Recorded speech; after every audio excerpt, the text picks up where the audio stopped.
just has to say we will never have a nuclear weapon. Is the question really then saying we will never have a weapon, or is it saying we will never enrich? They say they reserve the right to enrich uranium, but they're not going towards a weapon. So well, let me put it to you this way. If in fact what you're interested in is a peaceful nuclear program, you can do it like most of the countries in the world do it, which is they have above ground reactors and they import the fuel. We have deals now to do that with countries. If what they really wanted was energy from, they could do small modular reactors, which is something that's quite affordable and achievable for a lot of countries.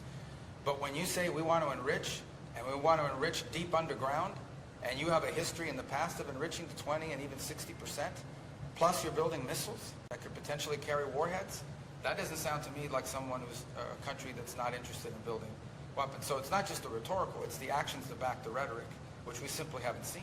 So you're looking for a commitment to zero enrichment? Well, they don't need to enrich in order to have nuclear energy. They don't need nuclear energy, by the way. They have plenty of natural gas. But if they wanted nuclear energy, they could have it the way other countries have it. The fact that they refuse to get it that way, the fact that they insist not just on enrichment, but on enrichment in locations located inside of mountains is, I think you would have to lack common sense to not know what that means or what that could mean. Democrats came away from the Group of 8 meeting kind of sounding alarmed by what they heard and saying that you guys need to make more of a case for why the U.S. should go to war with Iran. Well, I don't comment about Gang of 8 briefings. There were various topics that were discussed. I don't comment on them. That's why we do them in a classified setting. I don't think anyone should leave those meetings talking about anything or even characterizing them. At least that's the way we handled it when I was on the Gang of 8. Perhaps that's changed.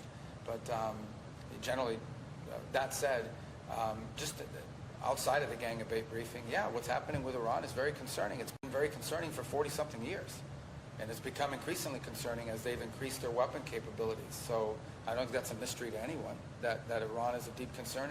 Multiple administrations have confronted this threat. The threat has simply grown over time in terms of how they've been able to extend the reach of their missiles and their insistence, their blind insistence on being able to enrich in these hidden locations make you even more uncomfortable. But look, let's see what happens tomorrow. Maybe something good will come of it.